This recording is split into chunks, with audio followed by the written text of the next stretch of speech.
Hello दोस्तों, स्वागत है आप सभी का हमारे आज के इस नए वीडियो और हमारे यूट्यूब चैनल ई मित्र हेल्पिंग वीडियो में। आज के इस वीडियो में हम बात करने वाले हैं मुख्यमंत्री किसान शिविर योजना के बारे में। यानी कि राजस्थान सरकार गांव-गांव और तहसील में कैंप लगा रही है, जिसके अंतर्गत फार्मर रजिस्ट्री की जा रही है। यानी किसानों की आईडी का पंजीकरण किया जा रहा है, जिसके तहत इस पंजीकरण के तहत किसानों को 11 नंबर की एक आईडी प्रदान की जाएगी, जो कि उनके विभिन्न योजनाओं में काम आएगी। तो इस योजना के बारे में मैं पहले कुछ महत्वपूर्ण बिंदु बता देता हूँ कि इससे क्या लाभ होने वाला है। तो इस योजना के अंतर्गत आप सभी को किसान सम्मान निधि में जो है सहयोग मिलने वाला है। जिनका रजिस्ट्रेशन हो रखा है उनको तो आगे करवाने की ज़रूरत नहीं है, और दूसरी बात यह है कि जिनका रजिस्ट्रेशन नहीं हो रखा है उनका इस योजना से चुनने के बाद हो जाएगा। और तीसरी है, यदि आपकी फसल उगा रखी है और आप किसी आपदावश नष्ट हो गई है तो उसका क्लेम करने के लिए आपके पास जो है वो इस योजना में आपको लाभ मिलेगा। और तीसरी बात, यदि आप ऋण लेना चाहते हैं तो ये इस योजना से आपको ऋण है जो आसानी से दिया जाएगा। और चौथी बात यह है कि यदि आप फसल बेचना चाहते हैं तो उस फसल इस आईडी के थ्रू आप घर बैठे रजिस्ट्रेशन कर सकते हैं। यानी कि सरकार टोकन काट सकते हैं, जिससे सरकार आपसे जो माल है वो खरीदेगी। तो ये थे इस योजना के लाभ। और इसमें अब इसमें बात करते हैं कि इसमें क्या क्या डॉक्यूमेंट्स लेके जाने हैं और शिविर में। तो इसमें सबसे पहले किसान के पास एक मोबाइल नंबर होना चाहिए जो कि आधार से लिंक हो। दूसरी बात, आधार कार्ड होना चाहिए। और तीसरी है जो महन एवं अहम भूमिका निभाने वाली, वो है जमाबंदी। यानी कि किसान के पास जमाबंदी होनी चाहिए, जो कि यदि ये किसान के पास एक से अधिक खेत हैं और उनकी अलग अलग जमाबंदी है तो मैं उनकी जानकारी के लिए बता दूं कि उनको भी वो सारी जमाबंदी लेके जानी होगी। और वो जमाबंदी पुरानी नहीं होनी चाहिए, लेटेस्ट होनी चाहिए। यानी कि अभी की तारीख, यानी इसी महीने की होनी चाहिए, जिससे कि वो काम आएगी। अन्यथा पुरानी हुई तो काम नहीं आएगी। तो चलिए आगे जानते हैं कुछ और प्रश्नों के बारे में। तो चलिए कंप्यूटर स्क्रीन पर चलते हैं। तो दोस्तों बात करते हैं सबसे पहले किसान रजिस्ट्री क्या है, यानी कि फार्मर रजिस्ट्री क्या है।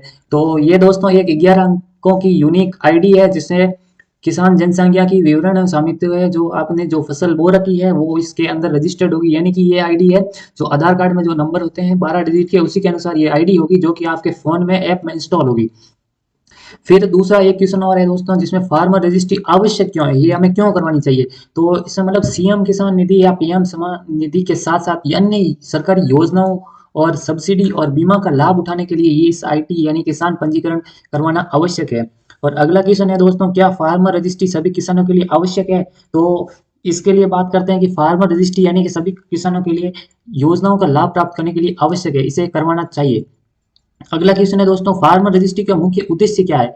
इसका मुख्य उद्देश्य तो यह है दोस्तों कि विभिन्न यानी कृषक कल्याणकारी योजनाओं का सीधा लाभ है जो डिजिटल रूप से आपके पास पहुंचाना है, यानी कि सीधा मोबाइल के माध्यम से योजनाओं का लाभ पहुंचाना है। और अगला क्वेश्चन है कि क्या ये राजस्थान के लिए किसानों के लिए है, लेकिन नहीं दोस्तों, ये सिर्फ पूरे भारत के किसानों के लिए है, जो कि अलग अलग दिनांक यानी तारीख से वो चलाई जा रही है। छठा क्वेश्चन है दोस्तों कि फार्मर रजिस्टर बनाने के लिए कौन पात्र है, यानी कि कौन से किसानों के ये रजिस्ट्री होगी। तो इसके लिए मैं बता दूं दोस्तों कि जो मतलब जिनके पास 1 बीघा 2 बीघा वो है, वो भी पात्र है। और जिनके पास ज्यादा जमीन है, जैसे 10 बीघा 5 बीघा, वो भी इसमें पात्र हैं। और बड़े किसान जैसे हो गए, जैसे 30 बीघा 40 बीघा हो गई जमीन जिनके पास, तो वो भी इस योजना के लिए पात्र हैं। और अगला क्वेश्चन है दोस्तों, यदि किसी महिला के नाम पर पंजीकरण हो सकता है। तो महिला के नाम पर दोस्तों पंजीकरण हो सकता है, क्योंकि उनके नाम पर जमाबंदी होनी चाहिए, तो पंजीकरण हो सकता है। अब अगला क्वेश्चन है दोस्तों, क्या 18 वर्ष से कम आयु वालों का फार्मर आईडी बनेगा। तो इसके लिए मैं बता दूं दोस्तों कि हाँ, 18 वर्ष से जिनकी आयु कम है उनका फार्मर आईडी बनाई जा सकेगी, यानी कि उनकी भी आईडी बनेगी जिनकी आयु 18 वर्ष से कम है। और अगला क्वेश्चन है दोस्तों, क्या ऐसे किसान जिनके पास कृषि जोत नहीं है अपना पंजीकरण करवा सकते हैं, यानी कि जिनके पास खुद की जमीन नहीं है वो भी पंजीकरण करवा सकते हैं। तो दोस्तों इसके लिए मैं बता दूं कि उनका रिकॉर्ड होना चाहिए जमाबंदी में, यानी कि उनके पास जमाबंदी होनी चाहिए। आप ऐसे में नहीं करवा पाएंगे। जिनके पास खुद की जमीन नहीं है, यानी कि उनका नाम जमीन में नहीं है, तो वो नहीं करवा पाएंगे। अगला क्वेश्चन है दोस्तों, पंजीकरण के लिए आवश्यक दस्तावेज क्या है। तो फार्मर आईडी बनाने के लिए किसानों का आधार कार्ड होना चाहिए, नवीनतम जमाबंदी होनी चाहिए, यानी कि दोस्तों आपके पास जमाबंदी होनी चाहिए। अगर आपके पास पुरानी जमाबंदी है तो आप उसको काम में नहीं ले पाएंगे, आपको ई मित्र पर जाकर एक नई जमाबंदी निकलवानी होगी। और तीसरी बात दोस्तों, आपके पास जो आधार कार्ड है उसमें लिंक मोबाइल नंबर होने चाहिए, यानी कि उस पे ओटीपी आएगी जिससे वेरिफिकेशन होगा। अगला क्वेश्चन है कि क्या पंजीकरण के लिए पैन कार्ड की जरूरत है। तो दोस्तों इसके लिए मैं बता दूं कि आप पंजीकरण करवाने के लिए पैन कार्ड की कोई जरूरत नहीं है। अगर आपके पास पैन कार्ड नहीं है तो कोई जरूरत नहीं है इसके लिए। अगला अगला क्वेश्चन है दोस्तों, अगर आधार में त्रुटि है तो क्या करें? यानी कि आधार में अगर आपके मोबाइल नंबर नहीं है या मिसमैच है नाम में, तो इसके लिए क्या है, इनका पंजीकरण होगा या नहीं होगा? तो इसके लिए मैं बता दूं दोस्तों, इनका पंजीकरण संभव है, क्योंकि वो जमाबंदी के आधार पर या गिरदावरी के आधार पर तहसीलदार के माध्यम से जांच की जाएगी और उस जांच में किसान को ये आईडी दे दी जाएगी। लेकिन मैं आपकी जानकारी के लिए बता दूं कि आपको अगर आधार में नाम मिस्टेक है तो उससे आपको सही करवाना आवश्यक है, क्योंकि बात ये तो सरकार ने अभी नियम लागू किया है कि हो जाएगी, लेकिन कहीं कहीं ऐसा होता है कि ये नहीं होता है, तो आपको आधार में नाम सही करवाना जरूरी है। तो अगला है, क्या एक मोबाइल से कई पंजीकरण किए हो सकते हैं? तो इसकी जानकारी के लिए मैं बता दूं दोस्तों, एक मोबाइल से सिर्फ 2 पंजीकरण किए जा सकेंगे, उससे ज़्यादा नहीं किया जा सकता। यदि किसी 2 पति पत्नी के नाम पे अलग अलग भूमि है और मोबाइल नंबर घर में एक ही है, तो उनका पंजीकरण 2 ही होंगे, यानी कि पति का और पत्नी का दोनों का हो जाएगा उसमें। और अगला क्वेश्चन है कि फार्मर रजिस्ट्री में किसान पंजीकरण कैसे किया जाता है, यानी कि ये रजिस्ट्रेशन कैसे किया जाएगा? इसमें आपके ग्राम पंचायत में 3 दिवस यानी 3 दिनों का शिविर लगेगा दोस्तों। इसके अंतर्गत आपको 3 डॉक्यूमेंट्स है वो लेकर जाने हैं ग्राम पंचायत में। तो पहला डॉक्यूमेंट है दोस्तों आपका पास आधार कार्ड, दूसरा है लेटेस्ट यानी नवीनतम जमाबंदी, और अगला एक और मेन है वो है आपका मोबाइल नंबर जो है आधार में लिंक होना चाहिए। अगर लिंक नहीं है तो भी चलेगा दोस्तों, क्योंकि एक बार वहां से कर दिया जाएगा। तो आपके पास मुख्य रूप से 2 डॉक्यूमेंट्स होने चाहिए, जिसके अंतर्गत आधार कार्ड और जमाबंदी की फोटो होनी चाहिए, और एक आपके पास फोन होना चाहिए। ये 3 डॉक्यूमेंट्स होने चाहिए। और अगला है, क्या फार्मर रजिस्ट्री में पंजीकरण प्रक्रिया निःशुल्क है? तो दोस्तों इसके लिए मैं बता दूं कि ये सरकार द्वारा शिविर लगाए जा रहे हैं, ये फ्री में लगाए जा रहे हैं, इसमें आपको कोई पैसे देने की जरूरत नहीं कर है। और अगला क्वेश्चन है कि फार्मर रजिस्ट्री के अंतर्गत पंजीकरण में कितना समय लगता है? तो समय की बात करूं दोस्तों तो ये 10-15 मिनट में आपका हो जाता है, ये प्रक्रिया पूरी ऑनलाइन होती है। और अगला क्वेश्चन है कि क्या पंजीकरण ऑफलाइन किया जा सकता है? तो दोस्तों इसके लिए मैं बता दूं कि पंजीकरण है वो ऑनलाइन ही किया जाएगा, ऑफलाइन नहीं किया जाएगा। ये ऑफलाइन वाले सिर्फ आपको बहका रहे हैं। अगला है कि क्या पंजीकरण प्रक्रिया हर साल होगी? तो दोस्तों ये इसके लिए मैं बता दूं कि पंजीकरण की प्रक्रिया है वो एक बार ही अपनाई जानी है। इसके उपरांत फार्मर रजिस्ट्री में उत्तराधिकारी एवं भूमि क्रयकर्ताओं के विवरण अध्ययन किए जाने का प्रावधान किया जा रहा है, यानी कि आपकी फार्मर रजिस्ट्री है वो एक वाली होगी, जिसके अंतर्गत यदि आपके नाम पर वो आईडी बन चुकी है तो आपके बच्चों के नाम पर वो ट्रांसफर होगी, यानी कि वो आईडी नई नहीं बनेगी। अगला क्वेश्चन है दोस्तों कि क्या फार्मर रजिस्ट्री में पंजीकरण ही पूरे परिवार के लिए पर्याप्त है? यानी कि नहीं, राजस्व रिकॉर्ड यानी जमाबंदी में दर्ज प्रत्येक किसान को अपना अलग पंजीकरण करवाना आवश्यक है, यानी कि जमाबंदी में सबके जो नाम है उनके अनुसार अलग अलग होंगे। किसी किसान के खाते में 6 खातेदार है तो सभी किसानों को पंजीकरण करवाना आवश्यक है। तो हाँ, इसे यानी कि अगर आपकी जमीन में कोई 2-3 बंटवारे हैं, यानी कि 2-3 नाम है, तो उनका अलग अलग किसान पंजीकरण करवाना आवश्यक है। और अगला क्वेश्चन है दोस्तों, क्या अन्य राज्य के निवासी फार्मर रजिस्ट्री में पंजीकरण करा सकते हैं? तो इसके लिए हाँ, यानी कि यदि उनकी भूमि राजस्थान में है और वो अपने आधार नंबर के द्वारा पंजीकरण करा सकते हैं, यानी कि उनकी भूमि है अगर राजस्थान में तो वो पंजीकरण करवा सकते हैं, क्योंकि भूमि होनी चाहिए। जो ये पंजीकरण है दोस्तों, एक बार फिर मैं बता दूं कि ये जमाबंदी के आधार पर किया जा रहा है आपका।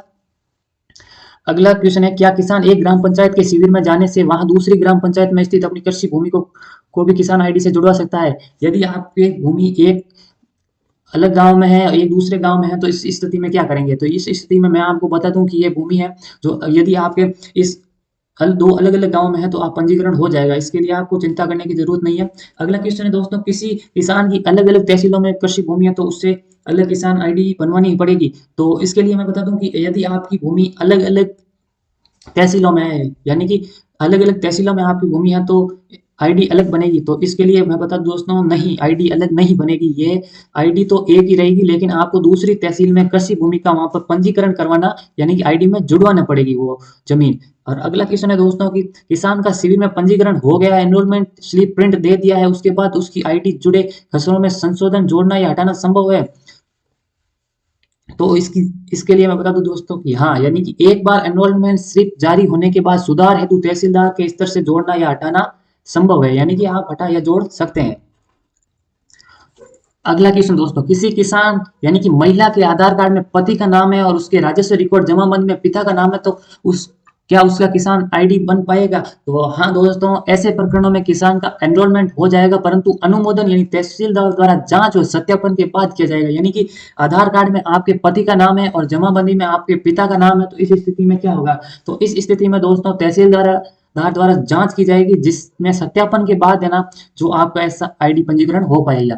अगला क्वेश्चन है दोस्तों, किसी किसान का आधार नंबर मोबाइल से जुड़ा हुआ नहीं है तो शिविर में अपना पंजीकरण करवा सकता है? हाँ, ऐसे प्रकरणों में किसान की केवाईसी बायोमेट्रिक से हो सकेगी, ई साइन भी बायोमेट्रिक से होनी चाहिए, यानी कि आपका बायोमेट्रिक होगा। यानी कि अगला क्वेश्चन, राजस्व रिकॉर्ड में यदि कोई कृषक मृतक हो तो क्या होगा? परदादा दादा यदि पुरुषों के नाम पर जमाबंदी में होने के उत्तराधिकारी इस किसान आईडी बनवाए, यानी कि जमीन है जो आपके दादा या परदादा के नाम पर है, आपका नाम उस जमीन में नहीं है, तो इसके लिए क्या करोगे? वो आईडी बनेगी या नहीं बनेगी? तो पहले तो दोस्तों उनको पहले विरासत का नामांतरण है जो खुलवाना पड़ेगा, उसके पश्चात ही आईडी बन सकेगी, उससे पहले आईडी नहीं बन सकेगी। अगला क्वेश्चन है दोस्तों, क्या होगा यदि मृत व्यक्ति की कृषि भूमि का कोई अज्ञात या अपरिचित व्यक्ति क्लेम कर ले? तो ये यदि मतलब किसी की भूमि थी और वो नहीं है, तो उस भूमि का कोई मालिक नहीं है और कोई व्यक्ति क्लेम दावा करता है कि ये भूमि मेरी है, तो इस स्थिति में क्या बन सकेगी? तो ये दोस्तों ये संभव नहीं है, क्योंकि आधार व मोबाइल ओटीपी की उपलब्धता के बिना बकेट क्लेम संभव नहीं है। यदि किसी मृत व्यक्ति की भूमि का क्लेम अज्ञात या अपरिचित व्यक्ति द्वारा किया जाता है तो सम्यक जांच पश्चात झूठे दावों को खारिज कर दिया जाएगा और धोखाधड़ी करने वाले दावेदार विरुद्ध कानूनी कार्रवाई की जाएगी।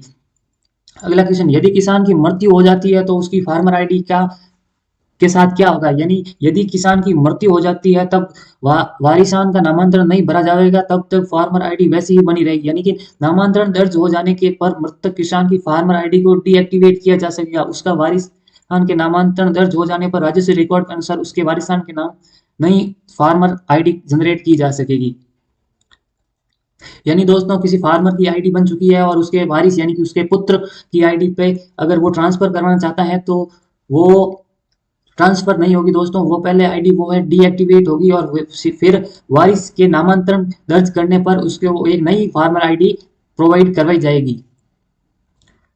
फिर अगला क्वेश्चन है दोस्तों, यदि किसान की जमाबंदी में न्यायालय प्रकरण, निषेधाज्ञा व बैंक रहन आदि का नोट अंकित हो तो पंजीकरण हो सकता है? हाँ, यानी कि जमाबंदी में किसी भी प्रकार का नोट अंकित होने से फार्मर आईडी बनाने पर कोई असर नहीं पड़ेगा। ये एक डिजिटल आईडी बनाने की प्रक्रिया है, इसमें राजस्व रिकॉर्ड में हक अधिकारों का कोई प्रावधान नहीं पड़ता। यानी कि यदि आपने उसमें उस जमीन पर लोन ले रखा है तो इसका कोई असर नहीं पड़ेगा। अगला क्वेश्चन है दोस्तों, किसी किसान की फार्मर आईडी में अन्य का खसरा जुड़ने से क्या होगा? उसका हकदारी हो जाएगा? तो इसका साफ साफ आंसर है दोस्तों, नहीं। किसी की आईडी में नाम जुड़ने से वो उस जमीन का हकदार नहीं होगा दोस्तों, यानी कि वो विविध अधिकार उत्पन्न नहीं होते हैं उसके कारण। केवल किसान की आईडी पहचान का एक माध्यम है, इससे आप दावा नहीं कर सकते कि वो जमीन आपकी हो जाएगी।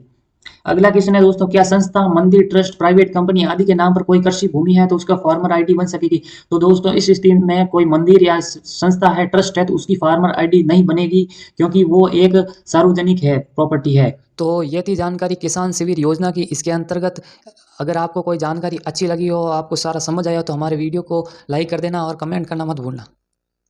मिलते हैं अगले वीडियो में।